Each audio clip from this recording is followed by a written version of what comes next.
జల్సాలకు అలవాటు పడి అప్పులు చేసి వాటిని తీర్చడానికి మార్గం లేక దొంగతనాలకు పాల్పడిన ఇద్దరు వ్యక్తులు కటకటాల పాలయ్యారు. మెదక్ జిల్లా మనోహరాబాద్లోని ఐటీసీ గోదాంలో రవాణా సిబ్బందిగా విధులు నిర్వహిస్తున్న శ్రీకాంత్, మహేష్లు వ్యసనాలకు అలవాటు పడి అప్పుల ఊబిలో కూరుకుపోయారు. అప్పుల నుంచి బయటపడేందుకు పనిచేస్తున్న సంస్థలోనే భద్రతా సిబ్బంది కళ్లు గప్పి సిగరెట్ డబ్బాలను దొంగిలించి విక్రయించి సొమ్ము చేసుకునేవారు.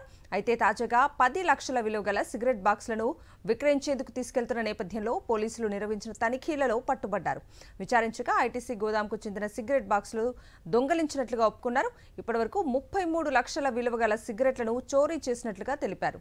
నిందితులను రిమాండ్కు తరలించినట్లు జిల్లా ఎస్పీ శ్రీనివాసరావు తెలిపారు. నెల సెప్టెంబర్ 21 తారీఖు ఐటీసీ కంపెనీ సిగరెట్ కంపెనీ మన మనోహరాబాద్లో ఉంది. దాంట్లో మనకు 10 lakhs రూపీస్ సంబంధించిన సిగరెట్స్ దొంగతనం జరిగింది.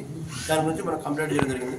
ఐటీసీలో డ్రైవర్ పనిచేస్తారు, ఇద్దరు డ్రైవర్ చేస్తే కానీ వాళ్ళు చెడు అలవాట్లకు గురైపోయి ఆర్థిక సంబంధమైన ప్రాబ్లమ్స్ ఉన్న వల్ల వాళ్ళు అక్కడి నుంచి దొంగతనం చేస్తున్నారు. అక్కడి నుంచి దానికి సంబంధించి కూడా వాళ్ళ దగ్గర నుంచి 8 lakhs రూపీస్ మనం రికవర్ చేయడం జరిగింది.